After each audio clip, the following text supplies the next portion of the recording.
हर इंसान पैदा कैसे होता है? ये एक ऐसा सवाल है जो कभी ना कभी हम सबके दिमाग में आता ही है।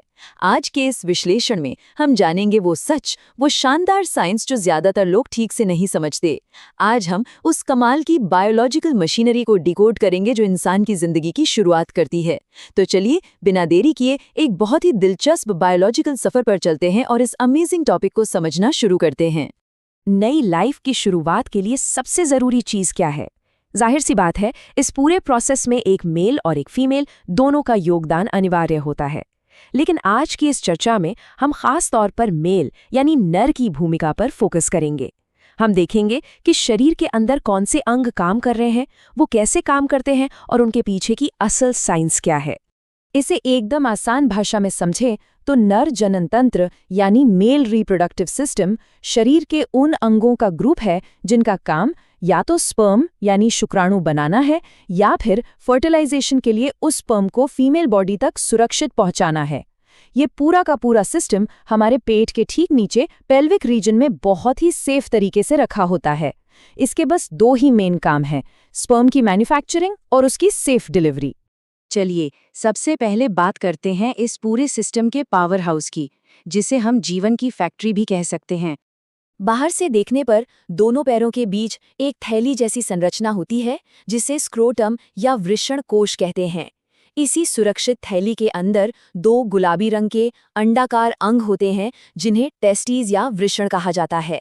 ये हमारी फैक्ट्री का मेन पावर हाउस है। इनके दो बहुत बड़े काम हैं। पहला स्पर्म बनाना और दूसरा टेस्टोस्टेरॉन नाम का मेल सेक्स हार्मोन बनाना। दोस्तों, ये वही हार्मोन है जिसकी वजह से लड़कों की आवाज भारी होती है, दाढ़ी मूंछ आती है और कंधे चौड़े होते हैं। अब अगर हम इस टेस्टीज के अंदर गहराई में जाएं तो क्या दिखेगा?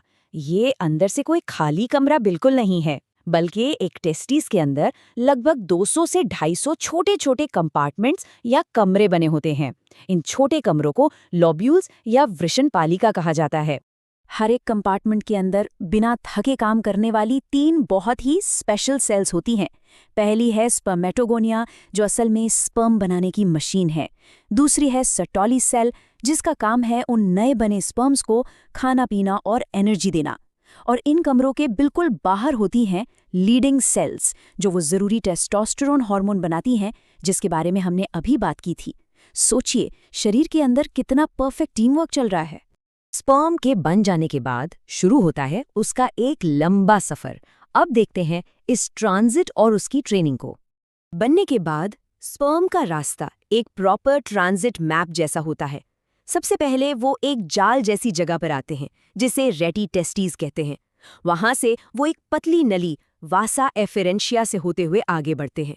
फिर वो पहुंचते हैं एक बहुत ही ज्यादा कुंडलित नली में जिसे एपिडिडाइमिस कहते हैं। और आखिर में वो वास डेफरेंस नाम की एक लंबी नली के जरिए आगे के सफर पर निकल जाते हैं। इस पूरे रास्ते में एपिडिडाइमिस का काम बहुत ही अमेजिंग है। ये स्पर्म्स का एक तरह से स्टोरेज और ट्रेनिंग कैंप है। स्पर्म यहाँ कुछ समय के लिए रुकते हैं, उन्हें मैच्योर किया जाता है, तैरने की ट्रेनिंग दी जाती है और फर्टिलाइजेशन के अपने आखिरी मिशन के लिए एक तरह से मोटिवेट किया जाता है। बिना इस ट्रेनिंग के स्पर्म अपना काम कर ही नहीं सकते। लेकिन ये सफ़र इतना आसान नहीं है। स्पर्म को आगे जाने के लिए चाहिए फ्यूल। तो अब बात करते हैं फ्यूल स्टेशंस की, जो सीमेन यानी वीर्य बनाते हैं। स्पर्म के पास चलने के लिए पैर तो होते नहीं, उन्हें एक लंबी दूरी तैर कर जानी होती है। और तैरने के लिए ज़रूरी लिक्विड शरीर की 3 खास ग्रंथियां यानी ग्लैंड्स देती हैं। पहली है सेमिनल वेसिकल, जो 2 होती हैं और फ्रुक्टोज वाला लिक्विड बनाती हैं। ये स्पर्म को तैरने के लिए भारी एनर्जी देता है और पूरे वीर्य का 60 से 80% हिस्सा यही होता है। दूसरी है प्रोस्टेट ग्रंथि, जो कुछ ऐसे एंजाइम्स मिलाती हैं जिससे स्पर्म तेजी से आगे बढ़ सके। और तीसरी है बल्बोयूरिथ्रल या काउपर ग्रंथि, जो रास्ते के एसिड को खत्म करके उसे एकदम स्मूथ बनाती है। इसे एक बहुत ही मज़ेदार तरीके से समझते हैं। जैसे चाय बनाते वक्त हम पानी, दूध, चीनी और चायपत्ती मिलाते हैं, बिल्कुल वैसे ही स्पर्म और इन तीनों ग्लैंड्स के लिक्विड आपस में मिलकर सीमेन यानी वीर्य बनाते हैं। मतलब स्पर्म अकेले बाहर नहीं आते, वो इस पौष्टिक लिक्विड के साथ मिलकर बाहर निकलते हैं, जिसमें खुद स्पर्म की मात्रा सिर्फ लगभग 10% ही होती है। आगे बढ़ने से पहले एक बहुत ज़रूरी मेडिकल कंडीशन के बारे में जान लेते हैं। उम्र बढ़ने के साथ कई पुरुषों में ये प्रोस्टेट ग्रंथि बड़ी होने लगती है। नॉर्मल कंडीशन में लिक्विड का बहाव एकदम सही रहता है, लेकिन जब इसका साइज बढ़ता है तो ये यूरिन और सीमेन के निकलने वाले रास्ते को दबाने लगती है, जिससे नली जाम हो जाती है और काफी दर्दनाक ब्लॉकेज हो सकता है। अब आते हैं सिस्टम के आखिरी हिस्से पर, यानी वो डिलीवरी सिस्टम जो शरीर के बाहर मौजूद होता है। बाहरी अंगों में स्क्रोटम के अलावा एक लंबा बेलनाकार मस्कुलर अंग होता है, जिसे पीनिस या शिश्न कहते हैं। इसके सबसे आगे के चौड़े हिस्से को ग्लैंस पेनिस कहा जाता है और इसके बिल्कुल सिरे पर एक छोटा सा ओपनिंग या छिद्र होता है, जिसे यूरेथ्रल मीएटस कहते हैं। यही वो इकलौता रास्ता है जिससे शरीर से यूरिन और सीमेन दोनों बाहर आते हैं। और यहीं पर बायोलॉजी का असली मैजिक देखने को मिलता है। एक ही रास्ता है जिससे बहुत ज्यादा एसिडिक यूरिन भी निकलता है और उसी रास्ते से बेहद नाजुक स्पर्म भी गुजरते हैं। यूरिन का एसिड तो स्पर्म्स को तुरंत मार सकता है, इसीलिए ग्लैंड से निकलने वाला वो अल्कलाइन लिक्विड इतना जरूरी है।